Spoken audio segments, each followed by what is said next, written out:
In this lab, we are given position values for a star of a known mass and the time interval that each point was taken at. The purpose of the lab is to analyze the points given to determine the motion and net force on the star for each point of data. Assuming that the only force on the star is from a black hole located at the position below, we are to use the results of the analysis to estimate the mass of the black hole. By using the position points of the star, momentum was calculated to find the net force at each point of data. The overall net force of the black hole on the star, found through Newton's second law of motion, was then used with Newton's universal law of gravitation to find the mass of the black hole. Using the fundamental principle of Newton's second law, we can determine the motion of the star using the given position vectors. Using two position points, a velocity can be found. Adding a third point, a second velocity can be found, and then using the two velocities, a change of momentum is found, which gives one net force. Repeating the process with the fourth point and making the second velocity our initial velocity, a second net force is able to be found.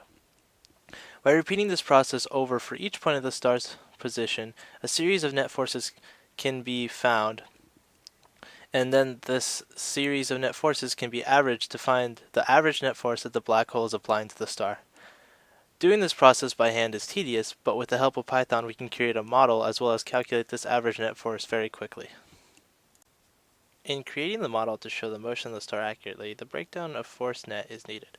Force net can be broken down into the parallel and perpendicular components. The star is moving in an elliptical motion caused by the net force of the black hole. The elliptical motion can be explained by the two parts of force net acting together. The model showcases the two using arrows that are parallel and perpendicular to the motion of the star at each point. Using Newton's universal law of gravitation, we can take the net force that we find for each of the positions to find a mass of the black hole.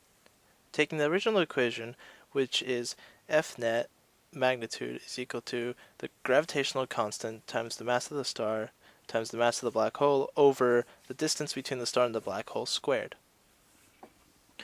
We can rearrange to find the missing variable, which is the mass of the black hole.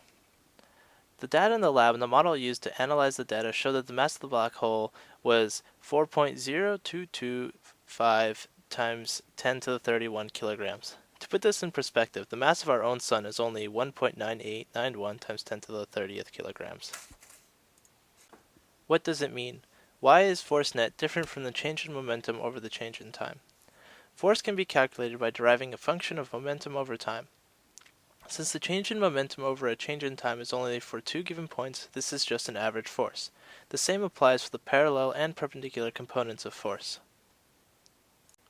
What if? The question is asking if a different black hole was placed in the same location as the original location of the first one, and assuming that the motion of the observed star remains unchanged and is only affected by the gravitational force of the new black hole, could you tell a difference? The answer is that no, you could not tell a difference.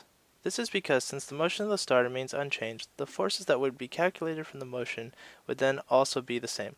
Since the force is the same, then the calculation for the mass of the black hole cannot be done because the same mass would be determined. A difference would not be found.